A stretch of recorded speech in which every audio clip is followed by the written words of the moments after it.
Good evening, class 12. Good evening, girlies. How my girls? I hope had a good Diwali, safe Diwali. This year, safety does not mean what it means every year. Every year we means safe from crackers. This year, safe means safe from corona. So, girls, hope you have maintained your distance. No major celebrations, no socializing. That is what is the demand of the hour. Okay, girls, proceeding with the accountancy today. I told you we'll keep, I'll not allow you to miss me. I'll keep in touch. Girls, proceeding with the accountancy today, we reach today the next lesson, the debentures, children, redemption of debentures. Since half of the chapter has been deleted, I will touch the deleted topics after the major topics have been done.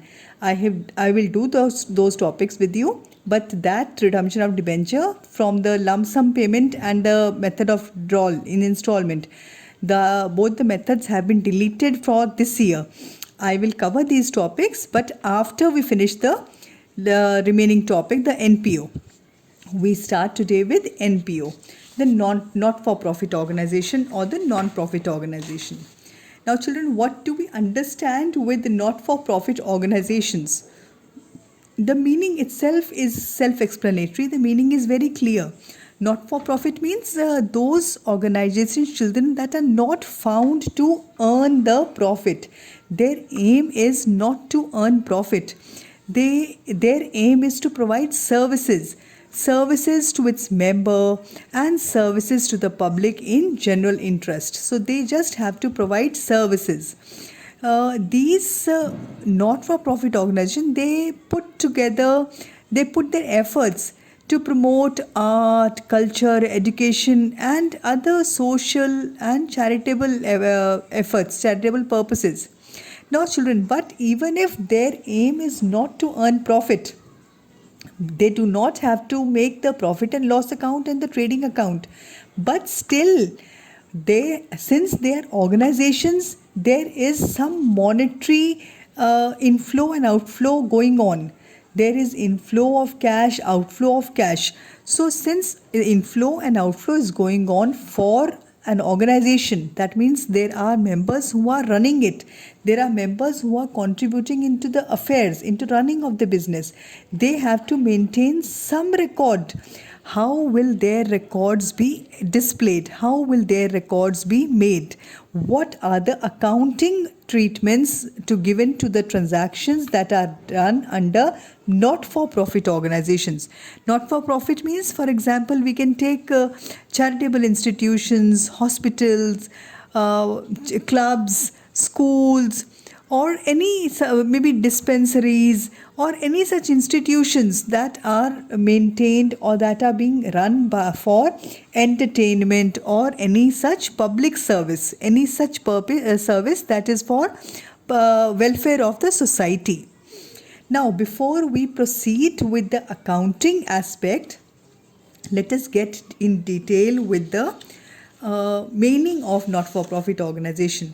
So, explaining the not-for-profit organizations, let me first start with the features of not-for-profit organizations with you.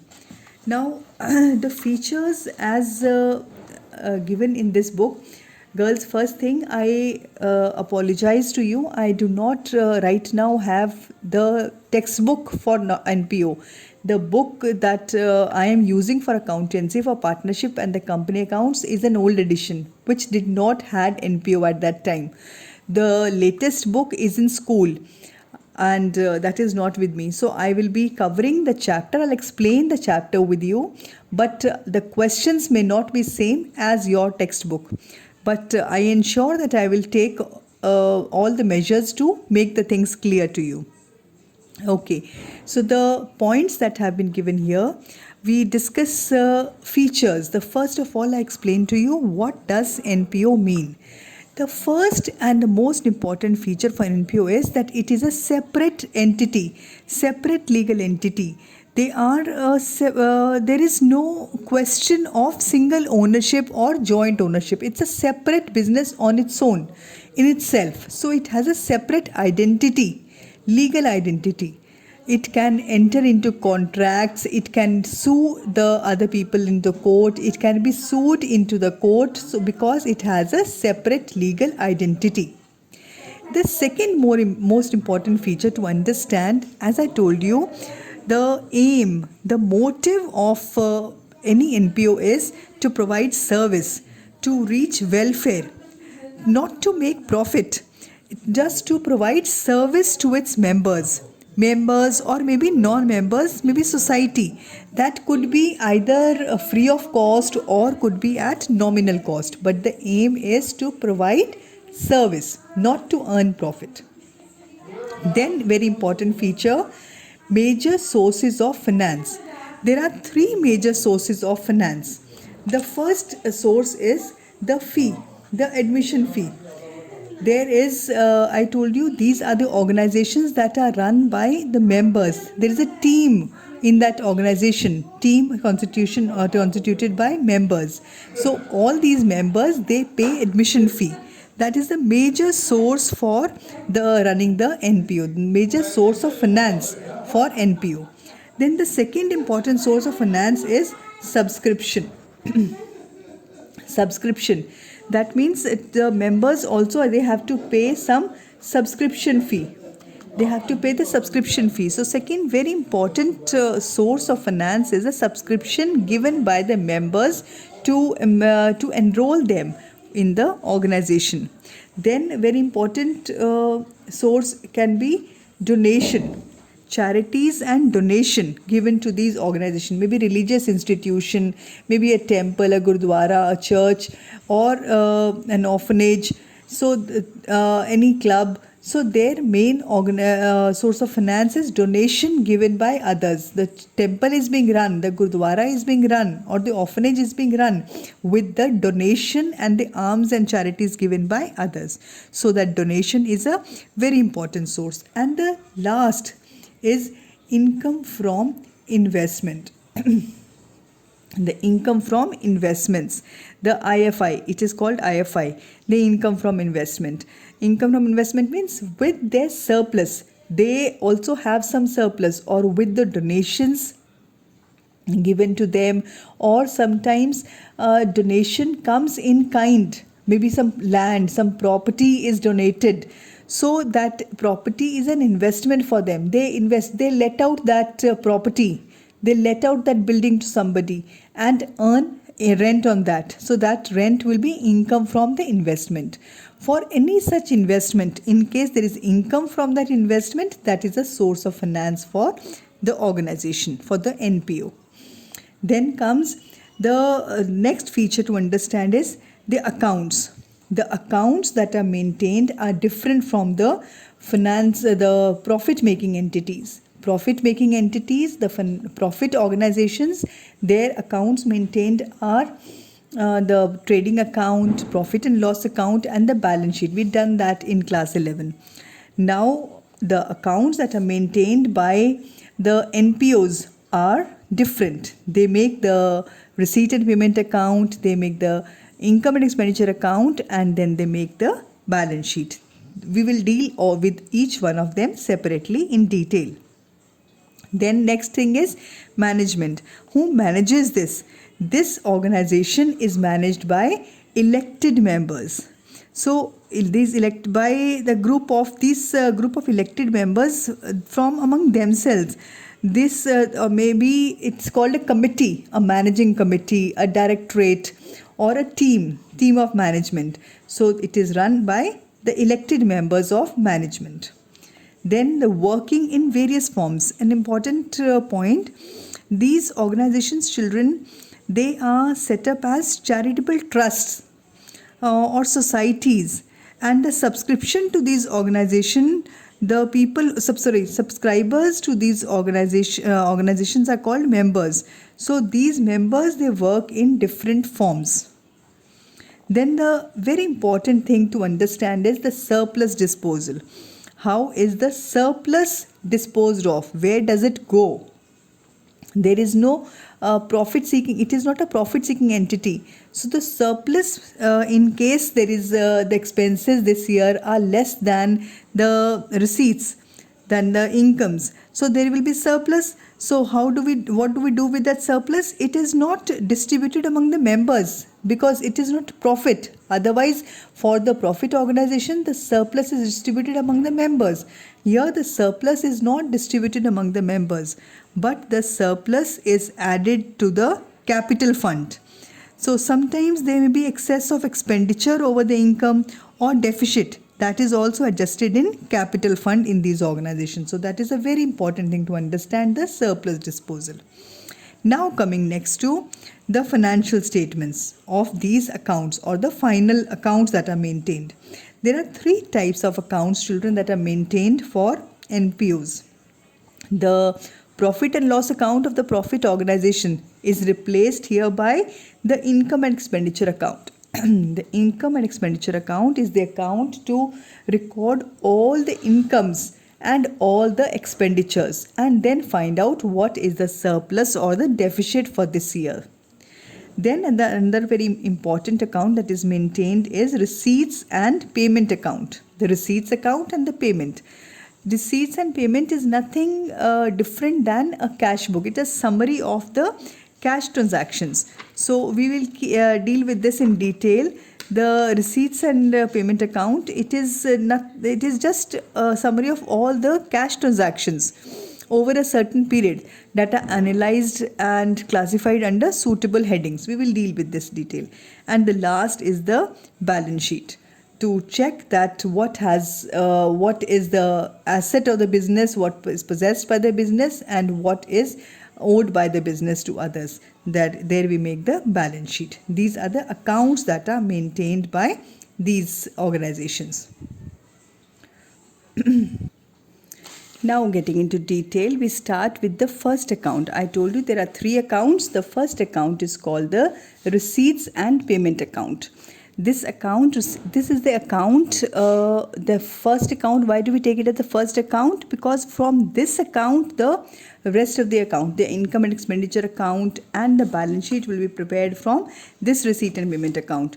So as I told you, this is nothing but a summary of the cash book. All the cash transactions are recorded in the cash book in chronological order.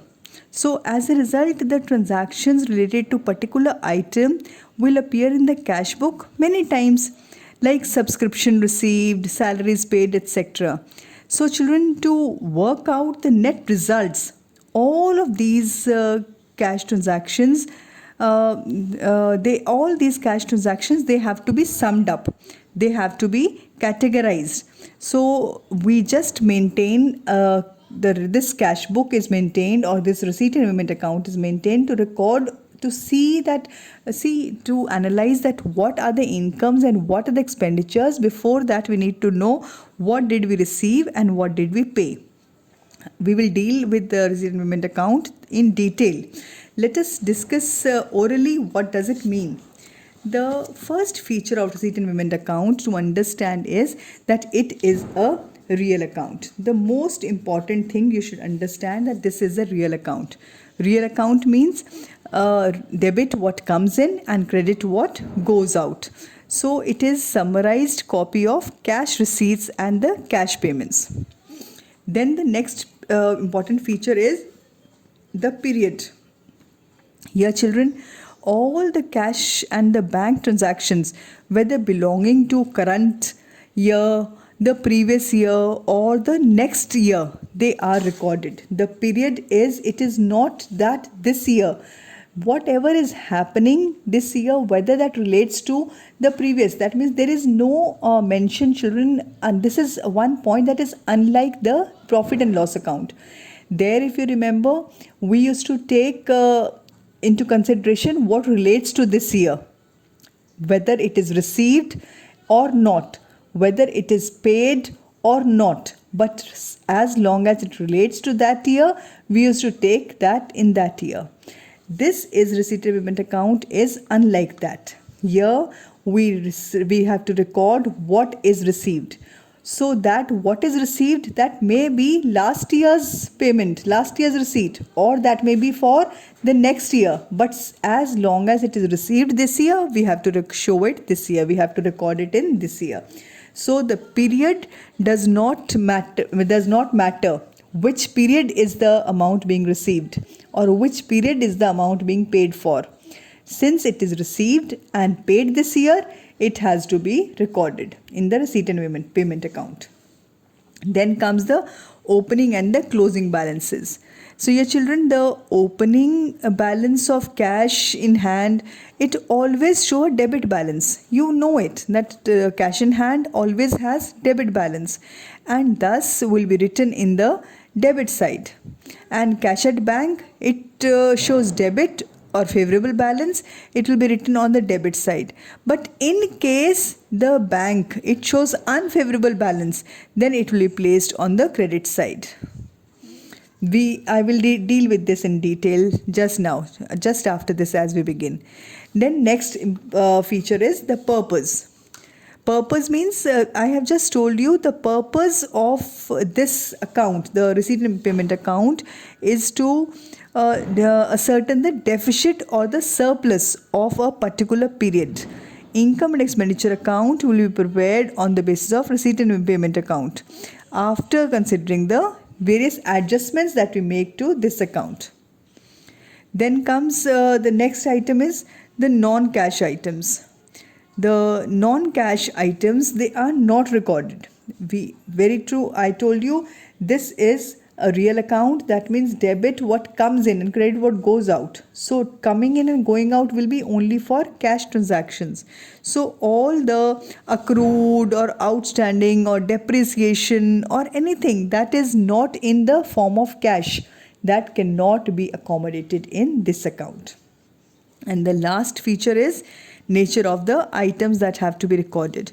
Children, all the transactions consisting of capital and revenue items, they have to be recorded without any distinction. Receipt and payment, whether capital receipt or a revenue receipt, capital payment or revenue payment, whether you pay salary or whether the cash has gone to buy a building, as long as cash has gone, you have to record it under payment. So whether you have bought an investment or you have given some wages, you have to record both. And same is the case with receipt also. Capital receipts as well as revenue receipts, both have to be recorded in the receipt and payment account. So this is now the receipt and payment account. Now after this we proceed to the preparation of the receipt and payment account. Now let us take, please switch on to the next video.